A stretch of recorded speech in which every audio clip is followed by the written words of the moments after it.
మెదక్ జిల్లా నర్సాపూర్లో మంత్రి వివేక్ పర్యటనలో తీవ్ర రాజకీయ ఉద్రిక్తతలు నెలకొన్నాయి. ఈ కార్యక్రమం సాధారణంగా ప్రభుత్వ పథకాల అమలు, ప్రజల సమస్యల పరిష్కారం కోసం నిర్వహించబడినప్పటికీ అక్కడ పరిస్థితులు ఒక్కసారిగా వేడెక్కాయి. కార్యక్రమంలో ముఖ్యంగా మహిళలకు ప్రతి నెలకు 2,500 రూపాయల ఆర్థిక సాయం అందించే అంశంపై ఎమ్మెల్యే సునీతా లక్ష్మారెడ్డి మంత్రిని నిలదీశారు.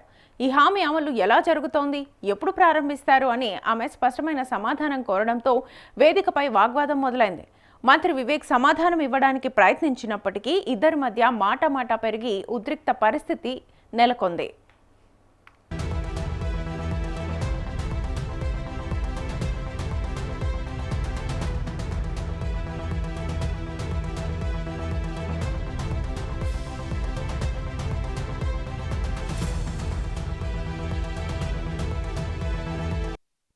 ఈ పరిస్థితిని చక్కదిద్దేందుకు జిల్లా కలెక్టర్ ప్రతిమా సింగ్ మధ్యవర్తిత్వం చేయడానికి ముందుకొచ్చారు. ఆమె ఇద్దరిని శాంతింపజేయడానికి ప్రయత్నించినా ఆ వేడెక్కిన వాతావరణంలో అది ఫలించలేదు. ఇక ఈ వాగ్వాదం నేపథ్యంలో కాంగ్రెస్, బీఆర్ఎస్ పార్టీల నాయకులు, కార్యకర్తలు కూడా రంగంలోకి దిగారు.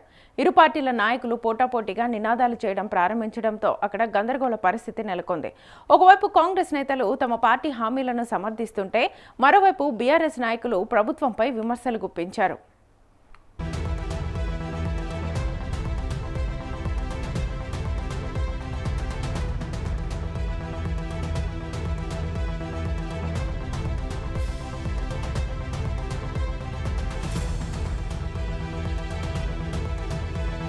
ఇక ఈ మొత్తం ఘటనలో పోలీసులు పరిస్థితిని అదుపులోకి తెచ్చేందుకు తీవ్రంగా శ్రమించారు. కానీ ఇరు పార్టీల కార్యకర్తలు ఆగ్రహంగా వ్యవహరించడం వల్ల వారిని కంట్రోల్ చేయడం పోలీసులకు సవాల్గా మారింది.